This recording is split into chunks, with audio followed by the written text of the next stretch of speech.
नमस्कार, मैं टीना आज आप लोगों के लिए लेकर आई हूँ समास। ठीक है, समास किसे कहते हैं? समास दो या दो से अधिक शब्दों के मेल से जो नया शब्द बनता है वह क्या कहलाता है? आपका समास कहलाता है।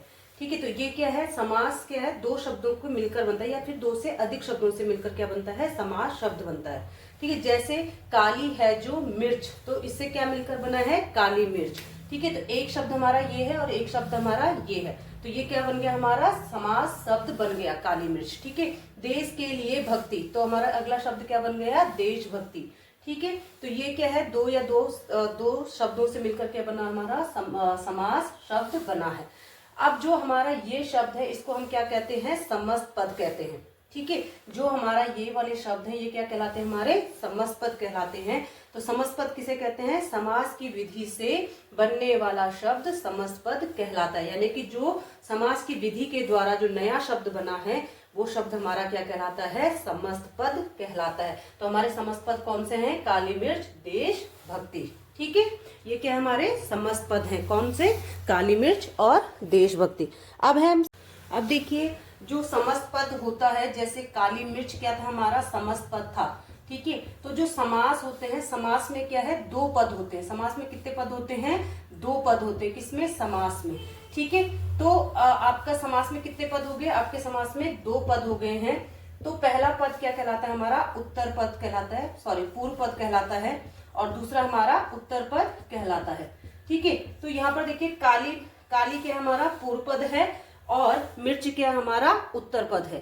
ठीक है, तो जो हमारे समस्त शब्द का पहला शब्द होता है वो हमारा पूर्व पद कहलाता है, और जो हमारा दूसरा शब्द होता है वो हमारा क्या कहलाता है? उत्तर पद कहलाता है। तो यानी कि समास में कितने पद होते हैं? समास में दो पद होते हैं। अब जो समास विग्रह है, ठीक है, तो समास विग्रह किसको कहते हैं? हम समस्त पद को अलग अलग करना। ठीक है, समस्त पद को अलग अलग करना,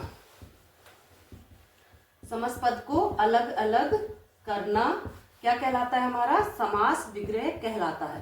करना समास विग्रह कहलाता है। ठीक है,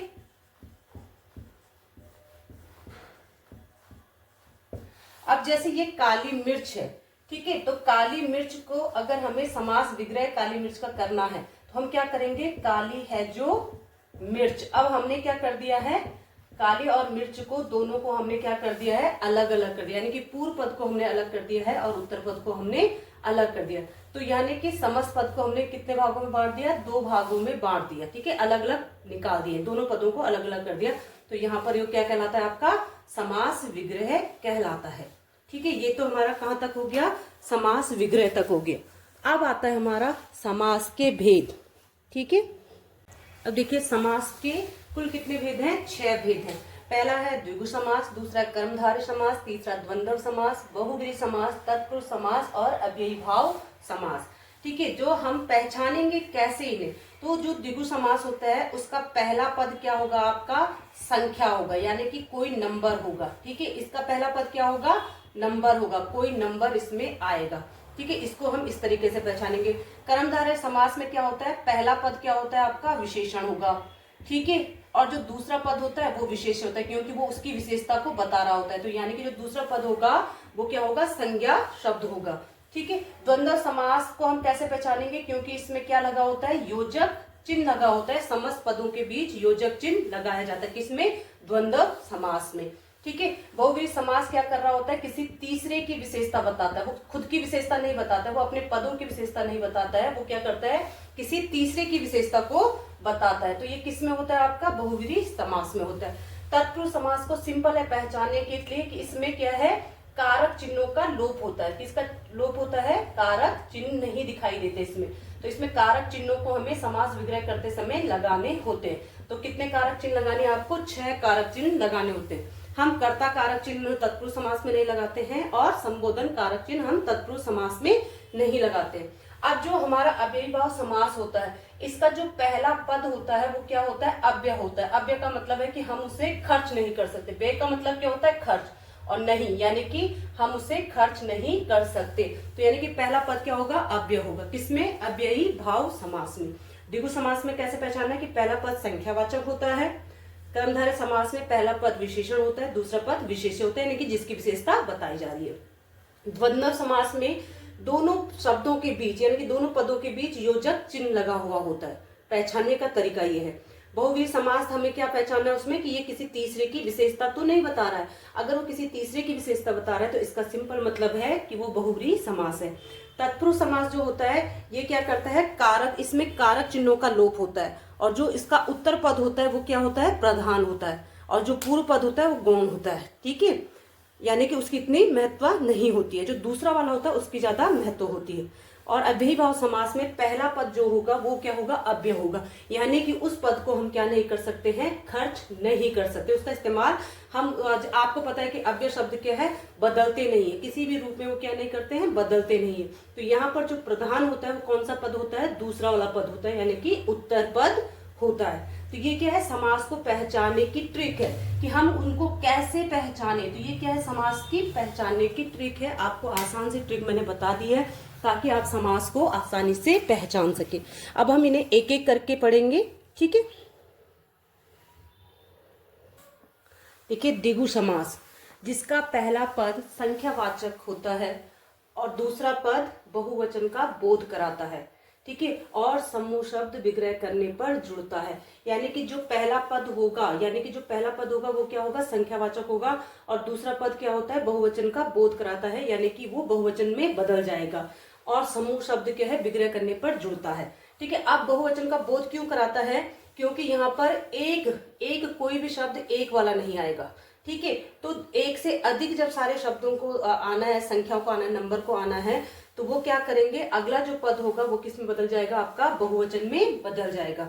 जैसे नवग्रह, तो नव मतलब 9, तो 9 हो गए, तो 9 क्या है, बहुवचन में आता है, तो इसलिए क्या है, 9 ग्रहों का समूह। तो दूसरा वाला पद क्या बन जाएगा, आपका बहुवचन बन जाएगा। ये आपका क्या बन गया, बहुवचन बन गया। मास आपका बहुवचन में बदल जाएगा, पहर आपका बहुवचन में बदल जाएगा, रंग आपका बहुवचन में बदल जाएगा। ठीक है, अब उसने क्या कहा, चौमास, 4 मासों का समूह। समूह शब्द क्या है, उसके बाद जुड़ना है क्योंकि ये बहुवचन है। ठीक है, समूह में एक से ज्यादा चीजें होती हैं। ठीक है, 2 पहर, 2 पहरों का समूह। तो एक अगर एक होता तो तब वो क्या नहीं आता, द्विगु समास में नहीं आता। तो 2 नंबर किस में आता है, आपका बहुवचन में आता है, तो इसलिए ये क्या है, 2 पहरों का समूह बन गया है। तो जो पहर है वो क्या हो गया है, पहरों। आपको बस सिर्फ इतना कर ध्यान रखना है कि जो पहला पद है उसके नंबर को निकाल करके जो अगला पद है उसको आपको किस में कन्वर्ट कर देना है, बहुवचन में कन्वर्ट कर देना है। ठीक है, तो आपका कौन सा समास बन जाएगा, द्विगु समास बन जाएगा। ठीक है, फिर है तिरंगा, 3 रंगों का समूह।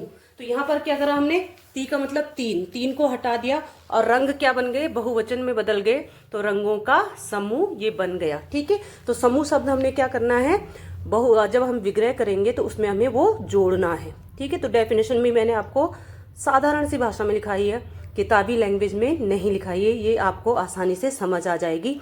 आप इस डेफिनेशन को अगर पेपर में भी लिखते हैं तो टीचर को ये सही करना पड़ता है। ठीक है, क्योंकि ये बिल्कुल सही है, भले ये किताबी भाषा में नहीं है लेकिन ये क्या है, साधारण सी भाषा में आपको आसानी से समझ आ सके। ठीक है, अब देखिए अगला, अब देखिए कर्मधारय समास, जिसका पहला पद विशेषण होता है और दूसरा पद विशेष्य होता है, वह क्या कहलाता है, आपका कर्मधारय समास कहलाता है। यानी कि जो पहला पद होगा वो क्या होगा, विशेषण होगा, और जो दूसरा पद होगा वो विशेष्य होगा। विशेष्य कौन सा पद होता है, जिसकी विशेषता बताई जा रही है। महान है, महादेव। ठीक है, तो महान है जो देव, तो महान क्या है, आपका विशेषण है, महान क्या है, आपका विशेषण है, और ये क्या है, आपका विशेष्य है। ठीक है, तो महान शब्द क्या है, विशेषण है, तो किसकी विशेषता बताई जा रही है, देव की विशेषता बताई जा रही है, तो देव क्या हो गया, हमारा विशेष्य हो गया। ठीक है, जो ये कर्मधारय समास है, इसका जो समास विग्रह किया जाता है वो ज्यादातर 3 तरीके से किया जाता है। ठीक है, एक है आपका है जो से, दूसरा है देखो मृग नयन, मृग के समान नयन, तो इसमें बीच में क्या आया है, के समान आया है। दोनों पदों को अलग करने के लिए बीच में क्या जोड़ा गया है, के समान शब्द जोड़ा गया है। ठीक है, क्रोध अग्नि, क्रोध रूपी अग्नि, तो बीच में क्या जुड़ा है, आपका रूपी शब्द जुड़ा हुआ है। ठीक है, तो अग्नि की विशेषता कैसी है कि अग्नि कैसी है, क्रोध रूपी है। ठीक है, दूसरा है नील गाय, नीली है जो गाय, गाय की विशेषता क्या है, नीली। ठीक है, फिर है वचनामृत, यानी कि वचन रूपी अमृत, अमृत कैसा है, वचन। ठीक है, जो हमारे वचन है वो किसके समान है, अमृत के समान है। ठीक है। तो यहाँ पर देख लीजिए, पहला पद क्या है हमारा, विशेषण है, और दूसरा पद हमारा विशेष्य है, जिसकी क्या है, विशेषता बताई जा रही है। यानी कि अमृत किसके समान है, आपका वचन के समान है।